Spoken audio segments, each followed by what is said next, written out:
Hello, guys. Welcome to Daddy and the Don. Although it's Daddy and the Jord again today, midday special. Just a quick one. It's going to be about England and the World Cup 2022. Go through how it went, performances, if there's any takeaways, if any positives to take from it. But before we get into the day's action, we'll just introduce a guest. As always, it's a pleasure to have you on, Jord. How have you been, mate? Yeah, thanks, man. Good to be back. Yeah, not bad.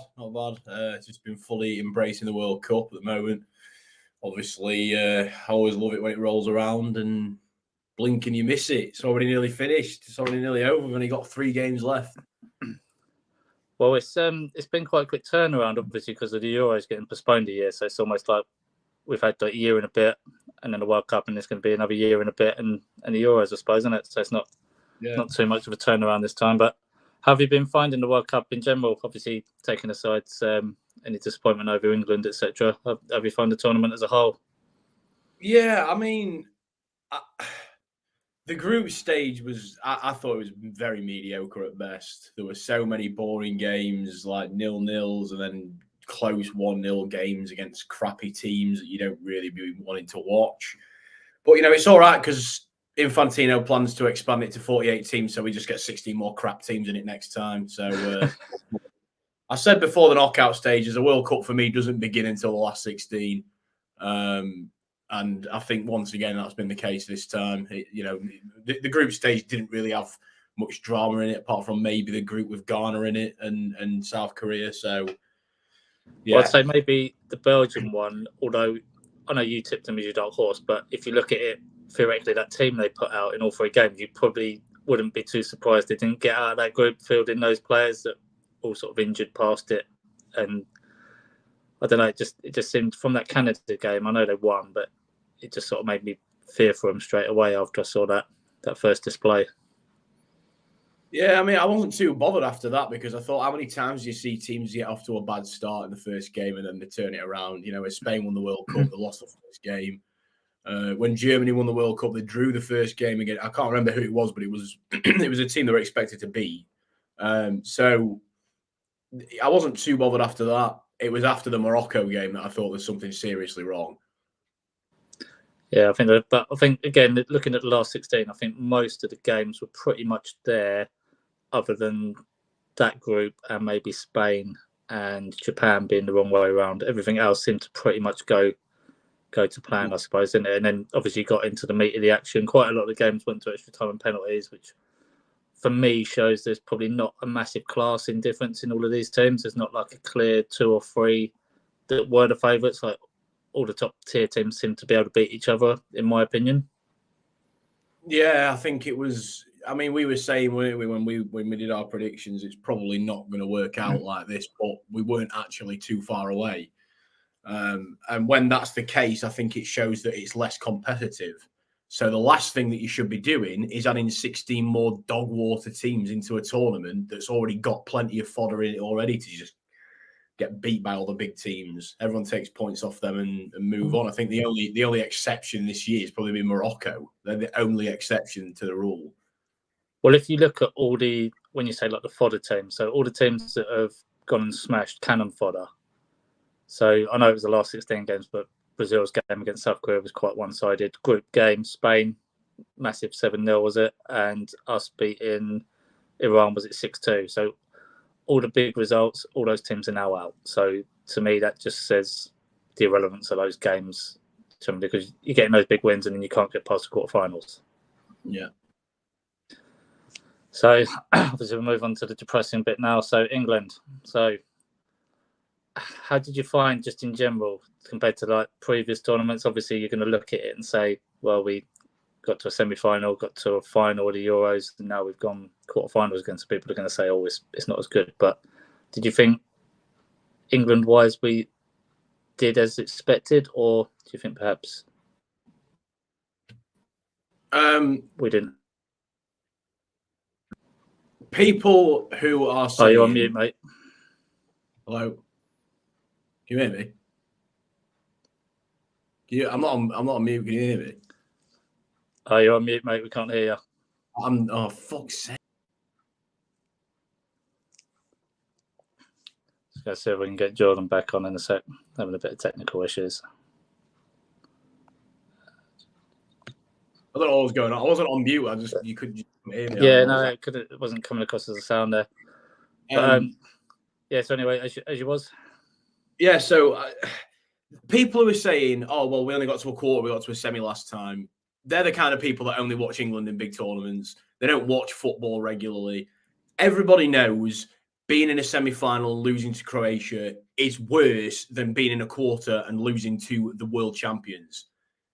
And I think we played a lot better this time around than we did in 2018 and in the Euros. Even though we got to the final, we were playing better football.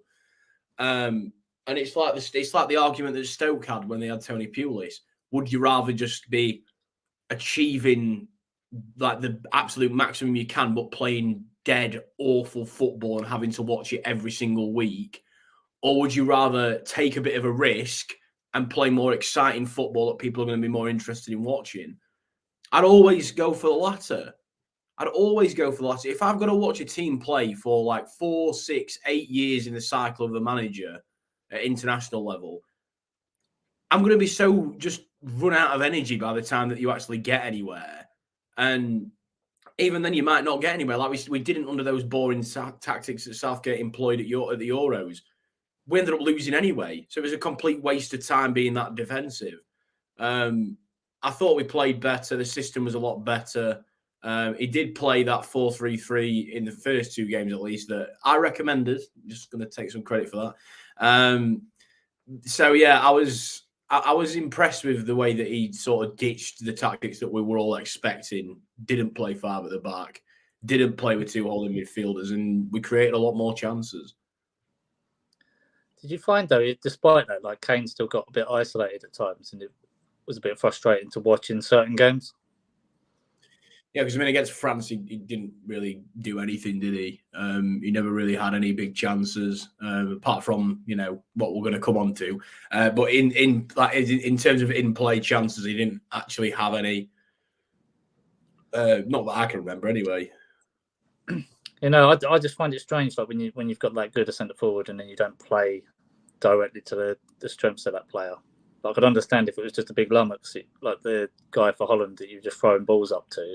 You could play that way, but just felt sometimes could have given him a bit more support would have been better for him, and obviously us if he scored.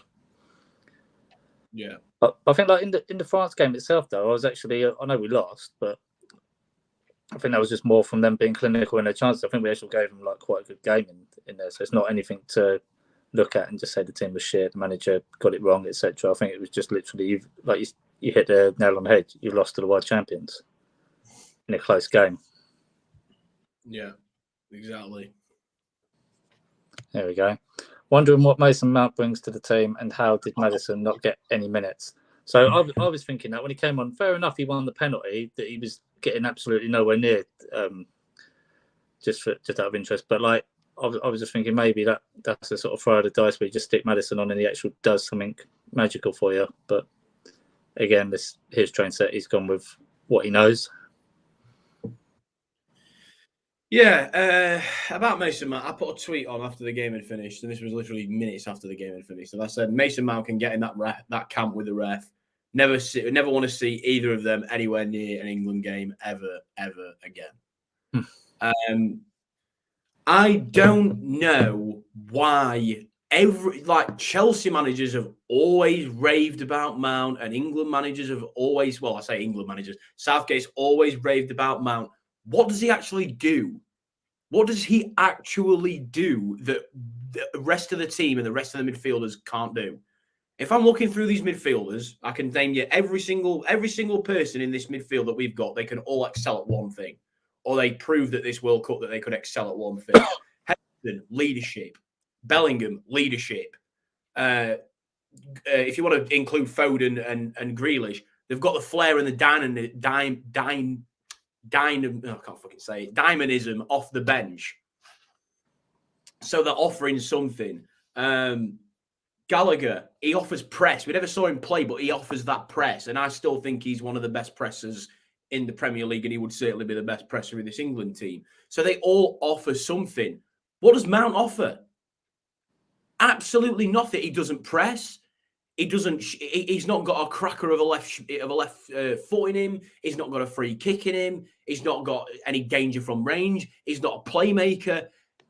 I honestly don't know. You could have just put any midfielder who's English into that role, and they would have done the exact same as Mason Mount. You could have put Luke Hale in there in centre mid, and you would have not even noticed the difference. It would have just been the same pointless player. And subbing someone like that on, it's just baffling. What do you expect him to do? And yeah, he won a penalty, but you can't give him credit for that when he got it. Like, you know, anyone would have been took out there. And it's not as if he's got himself in the right position and moved the ball away from the defender and then got took out. He just got pushed in the back. So I'm not having anyone using that as a crutch to give him credit, because he wasn't clever in winning it. He just got fouled. No, we've got another one as well. So Sterling, another one. How he got on the pitch ahead of Rashford in that France game, I will never know. So again, I thought he wasn't coming back. That's the way it sounded when he went. So I think obviously you go home for whatever reason, personal reason, but then coming back, I've never known a situation where someone's left the camp, come back, and then it has been the hero. I've never seen that to this day. Can be corrected if I'm wrong, but again, yeah, I think he's bang on there. I think Rashford he's been playing well for United, and he played well in the games he played this tournament, so probably should have got the nod earlier. But obviously, if we go into just our expectations as a nation, do you think we're just stuck with the same disease every cycle? We go in with that bit of pessimism. So me and you did our prediction. We both predicted we'd get to the quarterfinals quite comfortably, and we'd lose to France. We expected that at the start of the tournament, but then for some reason a pandemic hits us as soon as we get to that game. And I'm going to use Graham Jones as the example. He predicted the same as us in our pre-prediction. I think he did a 3-1 or 4-1 France for the quarterfinals. So again, same as what everyone was expecting. We get to quarterfinals, no worse, no less, but we get outclassed by France.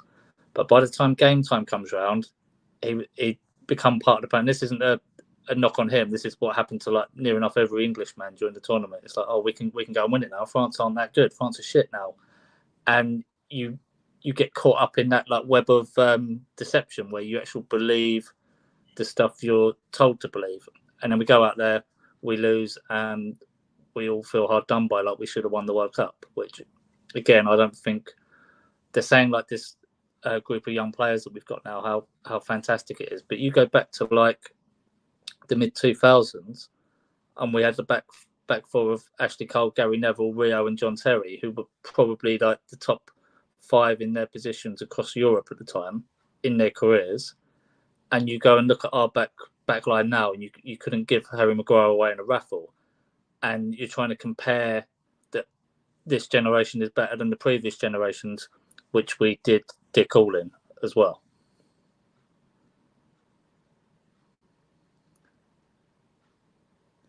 You're on mute, mate. For sake, I've done it again. Sorry, I actually did mute myself that time. Yeah, for me, I'll just address what Mark said about Sterling. He's got things going on at home, therefore his head's not going to be focused on the job. If you're Southgate, you've got to be wise and smart enough to realise that that's going to be the case. And yeah, he's back. You do not play him in that game. As soon as he came on, I was thinking that's a terrible decision. Absolutely terrible decision. Not only because Rashford has been playing better, but also I just can't say, with all the flying backwards and forwards from Doha back to the UK, the jet lag is not going to be focused. He's going to be worried about his family. And it's not like he's seen him training either, is it? It's not like he's had a week to say, oh, well, look, he smashed it in training, let's put him in. Could have saved him for another game. So it's silly to me that he did that. You know, very, very silly. Never understood it. And, you know, we were proven right because he was awful. And I'm not going to, that's what I'm going to put a line through because, like I said, there were extenuating circumstances. But, you know, you don't put him on in that situation. On to the expectations, obviously, like you said, Phil, we did call it right. We went to town on the day, and there was an old fella, and he just said, "Oh, what do you think the score will be tonight, lads?" This was when the Morocco-Portugal game was on, and he said, "I don't want you to use your heart. I want you to give me your honest answer." My mate said 2-1 France. He was spot on. I said 1-1 after full time, and then France had win in extra time. So even on the day, I still said I think France are going to win. But obviously, I was hoping that England won. I was hoping that my head would be proven wrong. But you know, you have to be wary. You can't just start saying, "Oh, they've been shit." For me, they're the only team that have impressed me this tournament. No one else has really absolutely wowed me this tournament. But France have. They've been the only team that I've thought have actually looked like the fate. Even before Brazil got knocked out, I thought they're playing way too attacking. When they face a team that have got pace, they're just going to get blown on the counter every single time. And, you know, we never even needed to see that because Croatia dumped them out. But for me, I still thought France were the real deal before they played us. So I was actually more concerned when it came to our game in the present than I was beforehand trying to predict it, because I thought this French team were meant to be falling apart.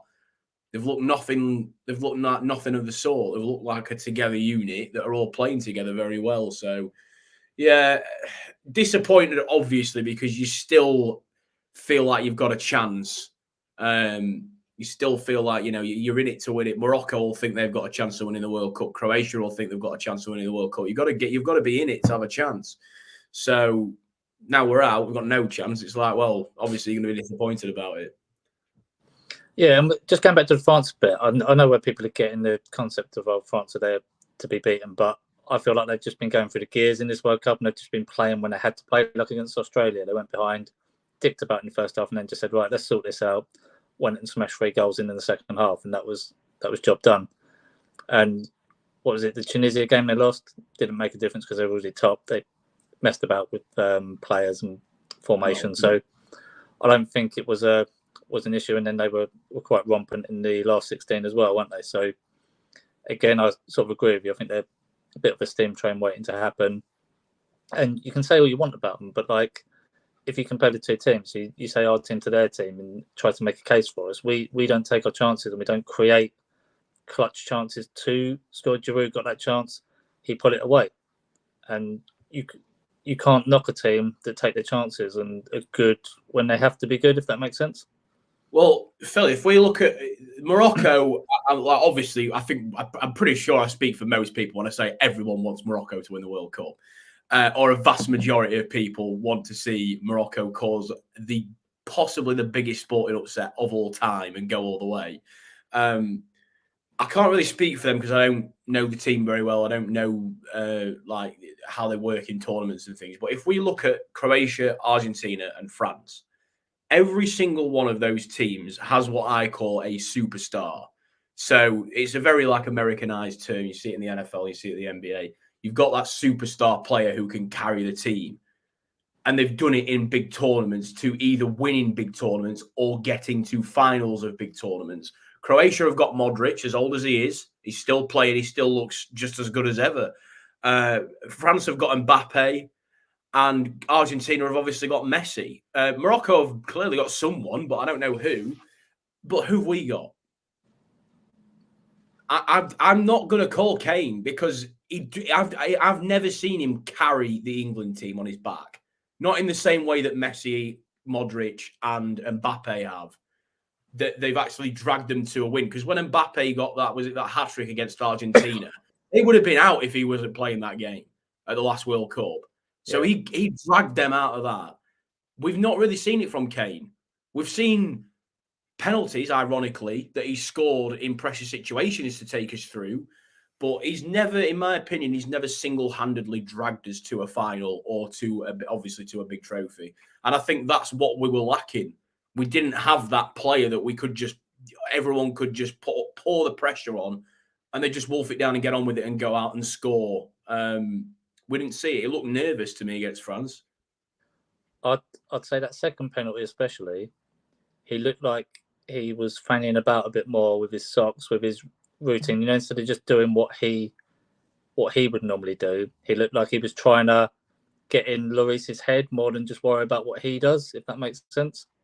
And a lot of my Spurs mates were saying, like, Lloris is crap at saving penalties anyway, so there's no need to go through all those mind games because he's a shot stopper. He's not great at penalties. Yeah, but even so, Phil, like, The thing for me was that the amount of power that Kane puts into his penalties, most keepers, even if they go the right way, they're not going to get anywhere near it. So the only time I've ever seen him miss a penalty is if he misses the target, which I have seen before for Spurs, or if he mishits it and he doesn't put enough power into it, which he did against, I don't know if it was Denmark or Croatia in the Nations League a couple of years ago. But they're the only times that he's going to miss a penalty. So, yeah, I agree with you. What he should have been doing is focusing exactly on what his ritual, his normal routine is, and just concentrate on getting the right connection on the ball and just trusting that it'll go in. Yeah, he normally doesn't go that high either, does he? He normally puts it low or mid-height, but with a lot of pace. Yeah, so, and I mean, that would have been enough. I mean, he sent Lloris the wrong way. Just go down the middle. I'll say this every single time.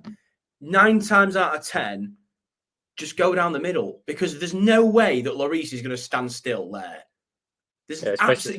You've just got to be thinking he's going to dive. So just put it down the middle, because there's absolutely no chance when he's got a chance of saving a penalty to essentially win the game for France. There's no way he's going to stand still, because then if you go either way, the keeper's going to be thinking, if he goes either side of me and I stand in the middle, I'm going to get killed by the press. The players are going to be saying, what were you doing? So you've got to, instead of thinking and getting inside your own head, you've got to be thinking about what your opponent's thinking. It's just like a game of poker. You've got your hand and you know exactly what you're doing. So you don't need to worry about what you're doing. You need to focus on everybody else. And that's what he probably should have done. Yeah, and again, that's what we're saying. If you hit it hard down the middle as well, even if he does sort of like try and get front, he's probably just going to flick it up into the roof of the net anyway. So again, I think it's something that if he could have that back, he'd just do what he normally does, and you're looking for extra time and penalties. But we've got here, Mark Hill. So Croatia versus Brazil, 3 of them I'm sure were down the middle. Jord's right. Go down the middle. Keepers always move. There you go. And just going with the expectation. So just like with our nation, but what do you think it is about the English that just gives us the right to assume that with this bunch of players we should win the World Cup? What makes us think these players are any better than any of the other nations that are out there? Because for me, like I think we've got a Premier League that is the top, if not one of the top leagues in the world. But what's our percentage of English players in that league that play for their clubs? I think it's at least 7% of Premier League players are English. Yeah, and then how many of those start? So when you're looking at that, that's a small pool. If you look at like Croatia and their starting lineup, how many of those players started off in the Croatian league before they were cherry picked out into like the European teams that they play for now? They all came through their academies. They all came through their club football, their way of playing. And you look at every other country like Brazil, all their players play in Europe, but they all started and played in a Brazilian league. Where here, you look in the Brazilian league, they don't have a lot of foreigners coming over and playing. It's a lot of them are Brazilian. Croatian, a lot of the players are probably Croatian. Yeah, you go through all the leagues, they've got more of their own nation populated in there. You look at something like American football and basketball. What's the percentage of Americans that play in those leagues? You can what? You're on mute, mate. It's about 91 to 92%. Yeah, and then so what is the reason that America would just steamroll the rest of the world in those sports? Because all their players participate in their major league. So here we've got a Premier League that will win, and there might be 1 or 2 Englishmen that get a medal out of that.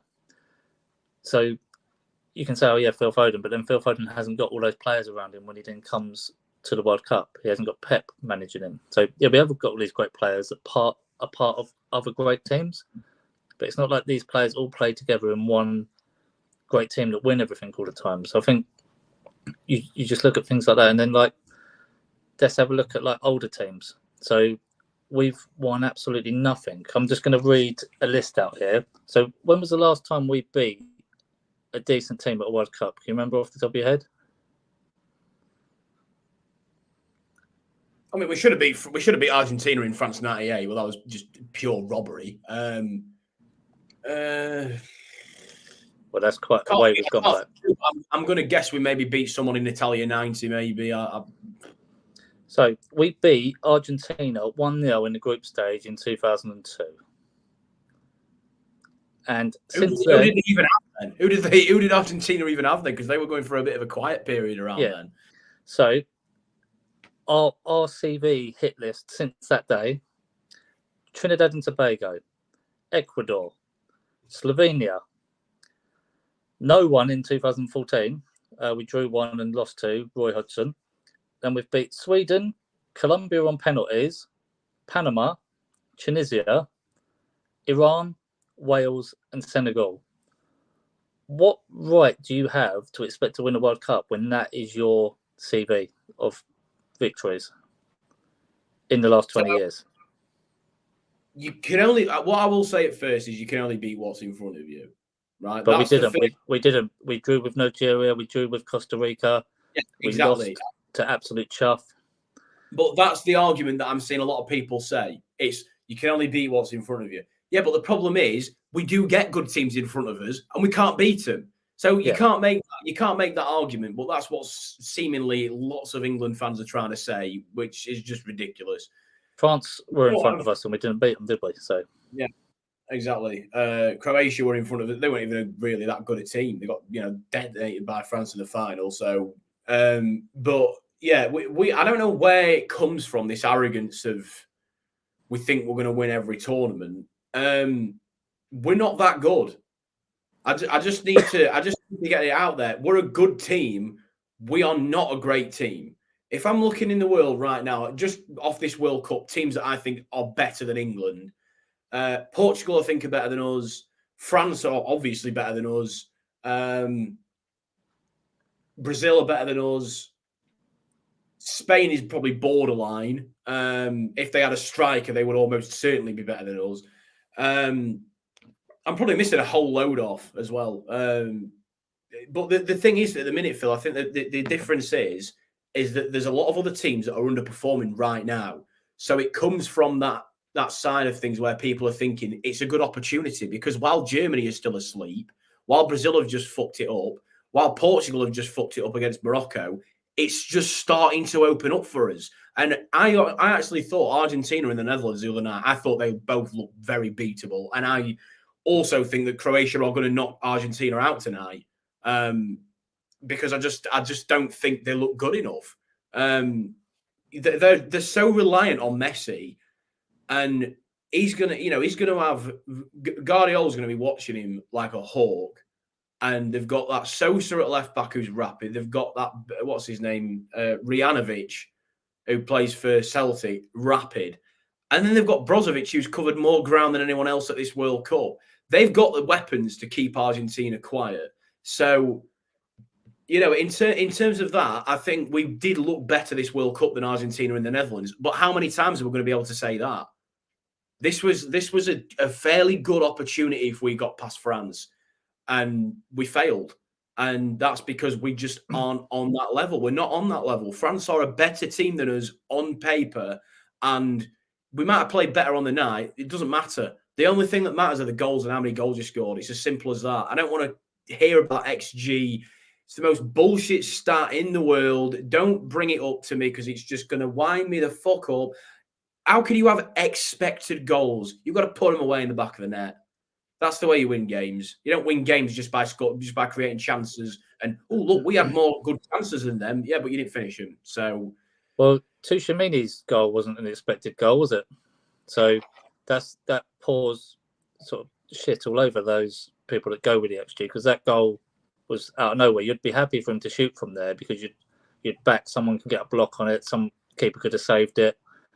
But every now and then you are just going to get a dart that goes in the back of the net. If you've got a guy on the 6-yard line, that's more of an expected goal than that one. But Pickford probably saved that one, like a point blank shot. So this whole XG stuff, it's all just circumstantial. It's not something that you can take into the next game and compare because each chance is different. Well, it's black and white start. And football's not a black and white game. There's too many variables that go into it. And like for a penalty, Kane skied the second penalty, but it's automatically 0.75 XG. Who decided that? Who decided that you just get 0.75 for a penalty? Because I guarantee you, it depending on the situation and the circumstance, it can all alter things. In that situation, with all the pressure on his shoulders, would you really have said there's a 75% chance of this going in? I would have said it's 50-50 whether he nets this or not. It's probably just done on his record and. No, it's automatic for everyone. It doesn't matter if they've got the like Van Dijk the other night or Marquinhos. It's automatically 0.75 xG. It doesn't matter who's taking it. Penalties are just automatically that, which I think is silly, really. But well, that's ridiculous for a start because you've got different competency levels. But coming away from this, then, so if we made like a World Cup Super League next time, so it's not a knockout tournament, it's a league. So we've got the top 8 teams. So say there's like us, France, Brazil, Argentina, Spain, Netherlands, all the big hitters, Portugal. Where do you think we finish in that league? Because my criticism of England is, we'd do good against all the chuff teams, which wouldn't be in this Super League. But I think against all of those top teams, we'd draw so many games because of the way we normally play, where they'd all beat each other at least, and we'd just be. If it was a top 8 league, we'd be well down there in sort of 6th, 7th, and 8th. We wouldn't press for the title, in my opinion.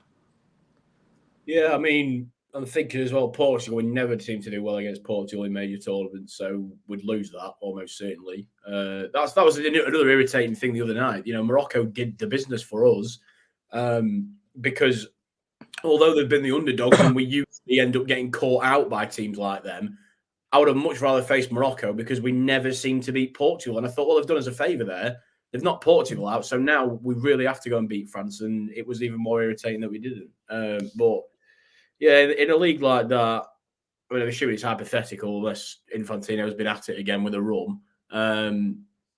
But yeah, I mean, it's too hard to predict because, like I said, I think Netherlands and Argentina, we could have beat both of them. I thought they were really poor. I think they've been really poor at this World Cup. Argentina, I really am. My banker of the week, Phil, is Croatia to go to the final again. I really, really do think that they're going to beat Argentina tonight. So what you're saying then is we should have really come second in our group and we'd have had an easier route through. Maybe. We've had Netherlands, could have had Argentina. So. And Croatia, which, we chance for revenge from last time. Yeah. So going through, so if you're going to say like takeaways from the tournament, so Jude Bellingham is one that stands out. So would you say he was the key takeaway from this tournament to sort of say in a positive light? Or would you say the England team in general can be seen as a bit of positive just because of the way he sort of changed from that negative aspect so much? What would you say takeaways were? I think there were a lot more positives than people are maybe giving them credit for.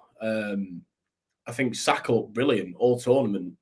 He had that one bad game against the USA, but then again, everyone seems to throw in a stinker in that game. So it kind of alleviates the pressure. And it's just nice to see that sort of redemption story from him getting from how upset and obviously devastated he was after missing that penalty in the Euros final, to then have his chance to come back and put it right in an England shirt and say, look, I'm putting that behind me now and look how well I'm playing. Rashford got him and Rashford as well, haven't you? Yeah.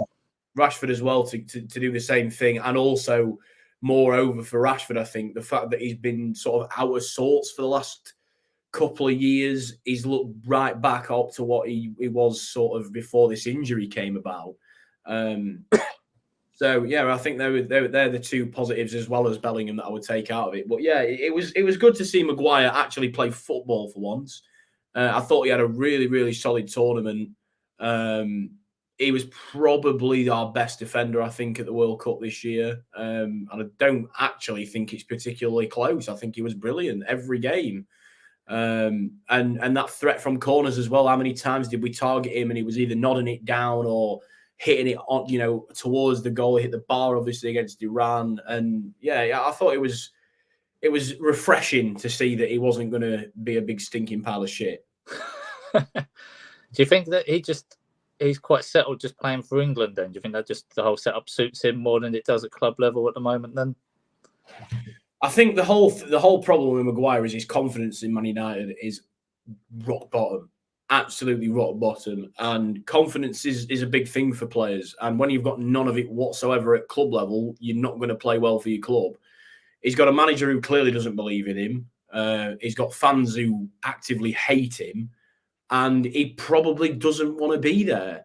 And I think if we see Harry Maguire move on from Manchester United and get a fresh start somewhere else, maybe at like a Villa or someone similar to that, I think you would see a reformed character, and he would play more like he does for England. He would be that more assured, comfortable, good in the air centre half that's not error prone like he is for Manchester United. And you would see it at club level. But I think for his own career, he needs to get out of there as soon as possible. And I think after this World Cup, it should give him, the foresight to think, hang on a minute, look how well I played for England when I'm around people that I like, and where the fans, instead of wanting his head, they just call him Slabhead as a joke and it's more banter.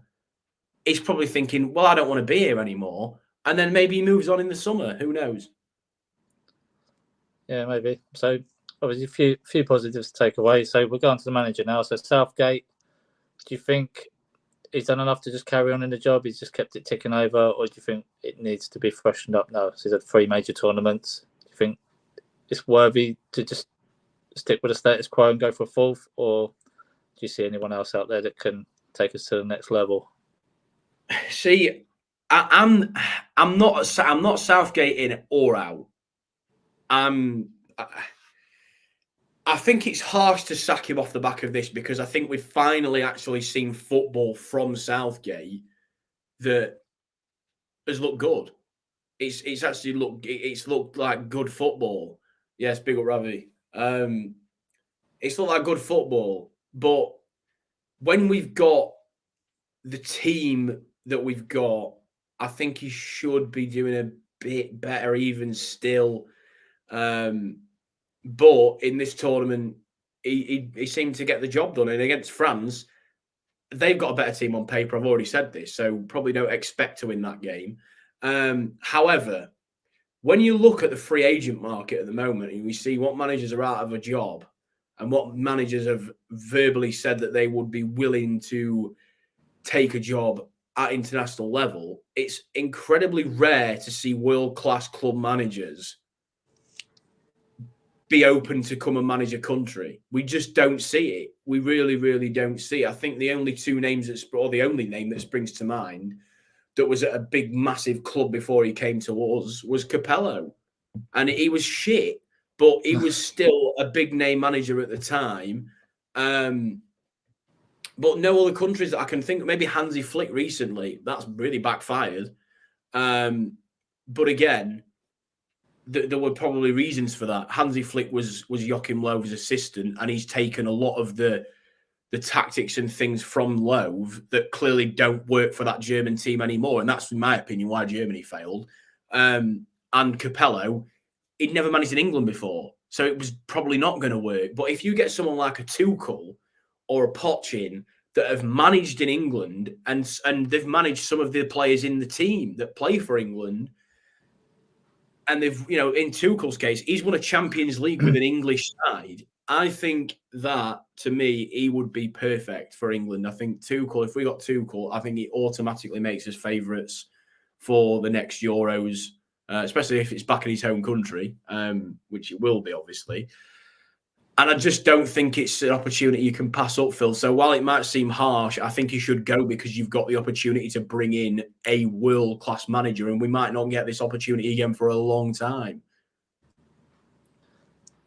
So, yeah, I can sort of see, because I know people are saying that Eddie Howe's going to be the next thing, but he's just started something at Newcastle. He's got to take that as far as he can take it first, really, and it's only, a calendar year, if that he's been there now.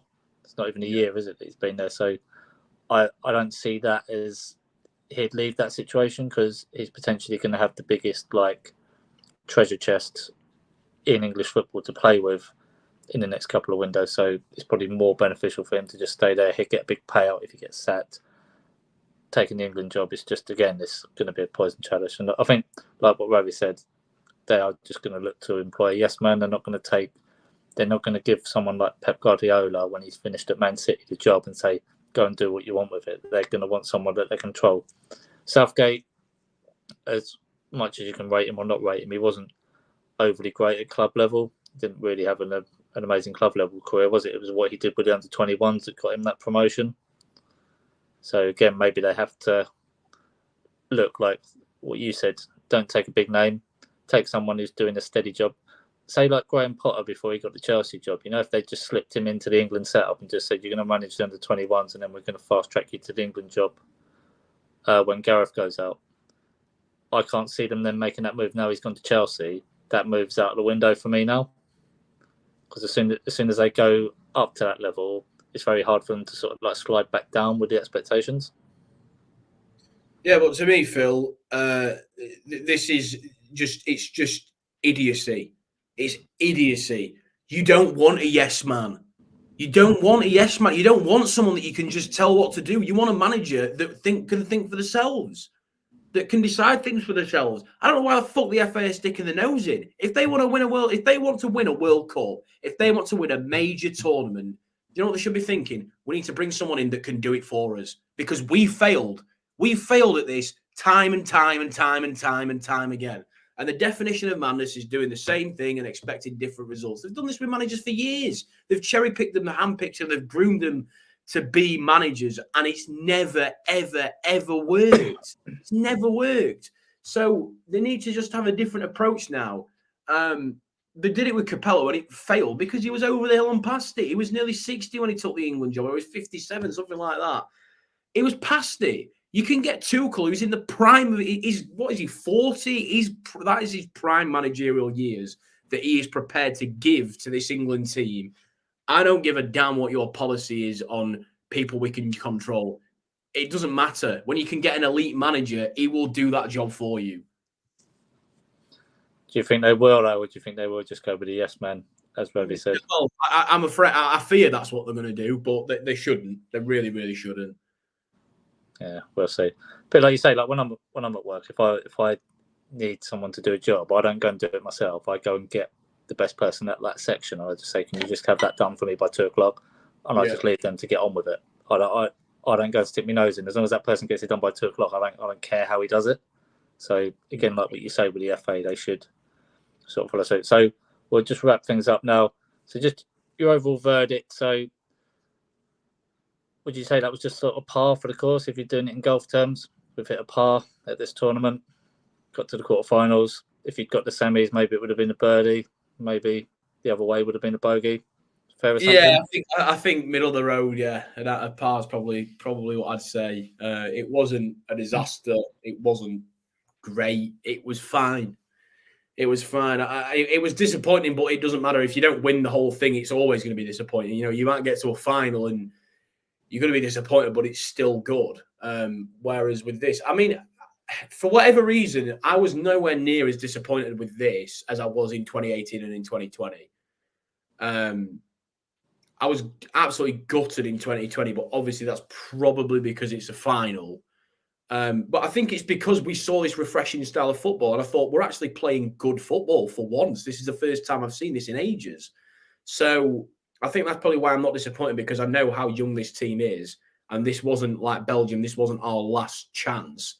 This is, you know, the start of the next generation, and that's another reason I think Southgate needs to be replaced. We need to get someone who can take care of this team and breathe new life into them, and establish an identity with this young core of players before they get too old and it's already set in place what they're going to be playing like.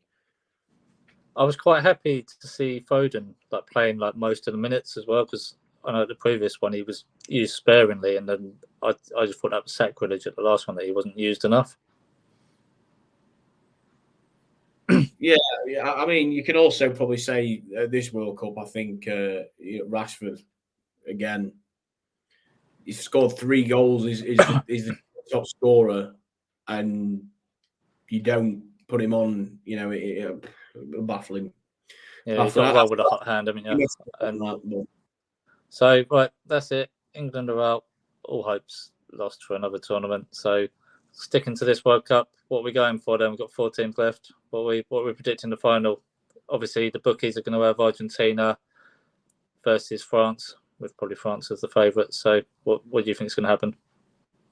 Well, I don't want the Argies to win. But I would love to see Messi win the World Cup. So if Argentina do go all the way, I'll just be pretending that I'm only supporting Messi and I'm not supporting Argentina.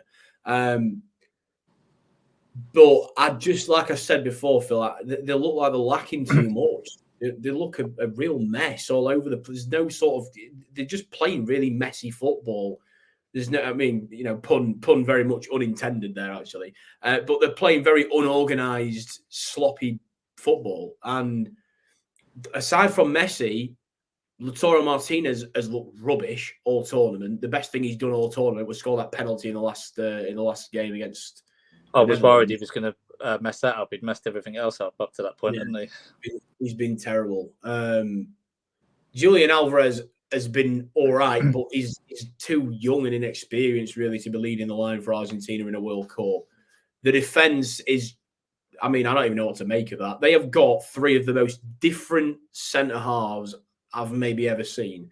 They've got Otamendi, who's old and slow and somehow managed to stay on the pitch for a whole 120 minutes against the Netherlands.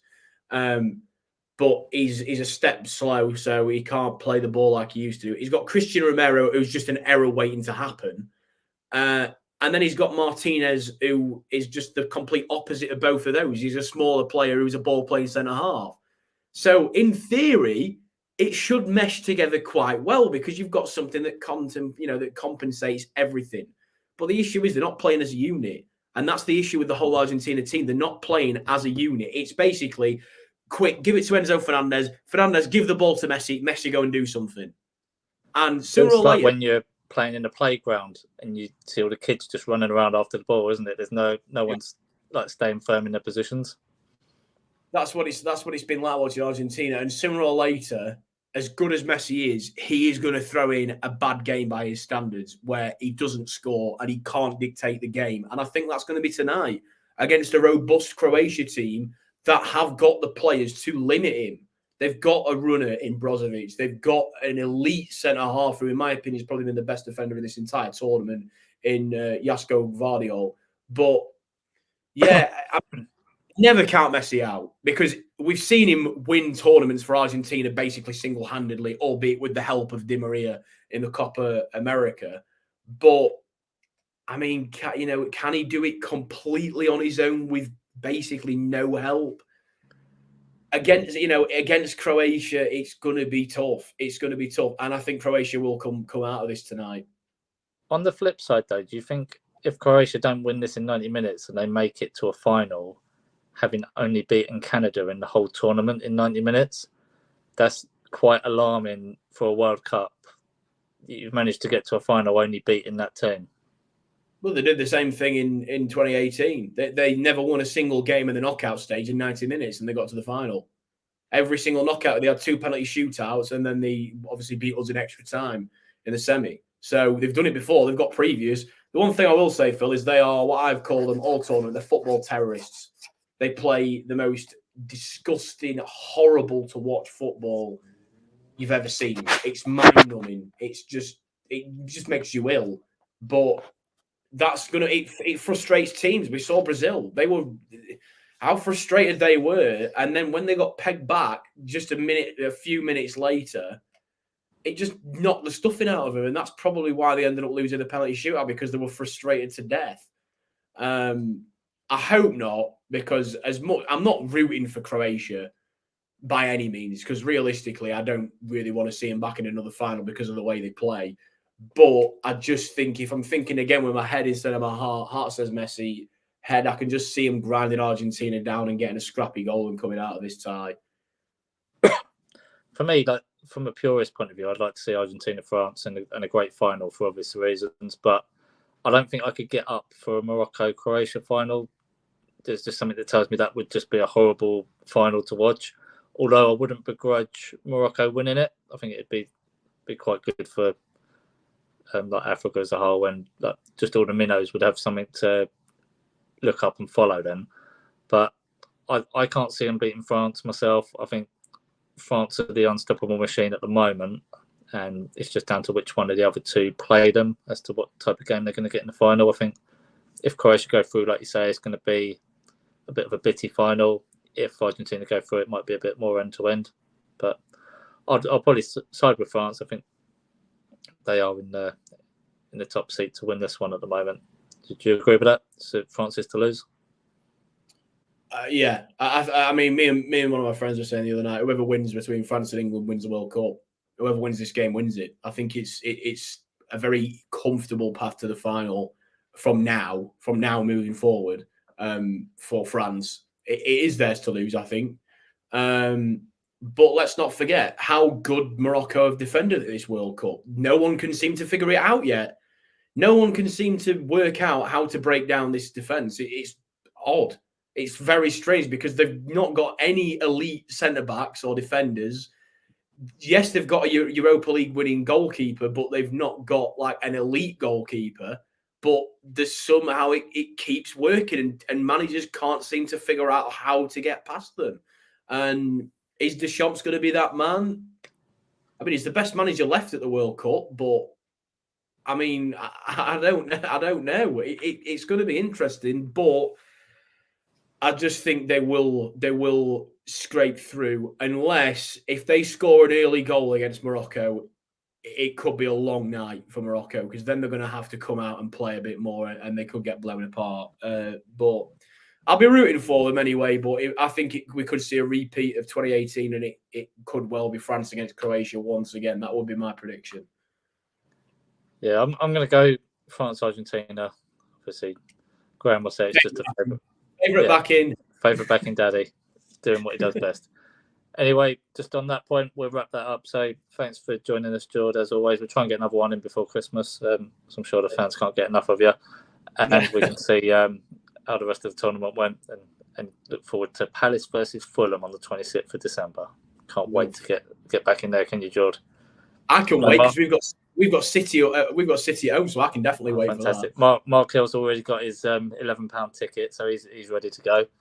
But yeah, just on a note, so thanks for all the guys watching, all the guys in the comments, and just on the point of England, technically we made it to the last 5, so we'll take that. Thanks for watching, guys. Please like, subscribe, leave a comment. We'll see you later.